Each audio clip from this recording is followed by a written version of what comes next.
Ajo dikur e quante veten një nënë e fortë, por një zgjedhje i ndryshoi gjithçka. Pasi burri i saj u largua, e luftoi për të rritur vajzën e vogël e vetme. Disa net shkonin në shtrat të uritura. Net të tjera ajo rrinte pranë dritares duke qarë në heshtje. Pse është kaq e vështirë kjo jetë? Pse unë? Pastaj një ditë ajo takoi një burrë të pasur, të sigurt dhe plot premtime. Për herë të parë pas kaq vitesh, dikush e bëri atë të ndjejë e dëshiruar përsëri. Ai tha: "Unë mund të të jap jetën që meriton, por jo me një fëmijë." Zemra saj ndaloi. Ajo fjalë e preu thellë si një thik. Ajo mendoi për vajzën e saj, dhimbjen e saj, të kaluarën e saj, dhe atëherë dashuria e saj u kthye në dëshpërim. Atë mbrëmje ajo qëndroi pranë nënës dhe vajzës së saj të vogël.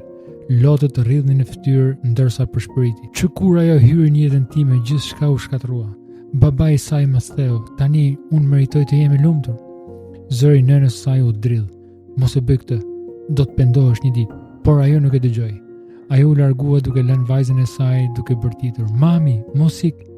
Dera u mbyll dhe bashkë me të bota e një fëmije u thye. Vite më pas koha kaloi. Vajza e vogël u rrit dhe u bë një grua e re e hijshme, e mirë, punëtore dhe e dashur nga gjithë. Por në ditën e saj të dasmës ajo buzëqeshi mes lotësh, duke i përshpëritur gjyshës së saj. "Do doja që nëna ime e vërtet të më shihte sot." Por ja, që nganjëherë ato gjëra që ne përpiqemi t'i harrojnë vijnë atëherë kur nuk e pret.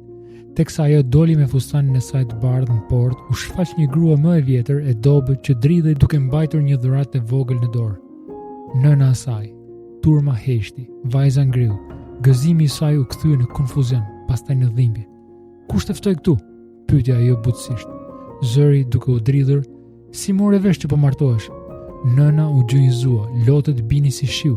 "Unë e di që nuk meritoj të jem këtu, thjesht doja që të shihet lumtur, qoftë edhe nga larg." Duart e vajzës dridheshin. "Ti më braktisë kur unë kisha më shumë nevojë. Nuk mund të hysh thjesht në jetën time në ditën time më të lumtur." Burri i saj doli përpara dhe duke i vënë dorën në sup i tha: "Fale atë, mos e mbaj të njëjtën dhimbje që mbajti ajo gjatë gjithë jetës së saj." Vajza shikoi nënën e saj për një çast të gjatë. Pastaj ngadalë shkoi drejt saj dhe e përqafoi fort.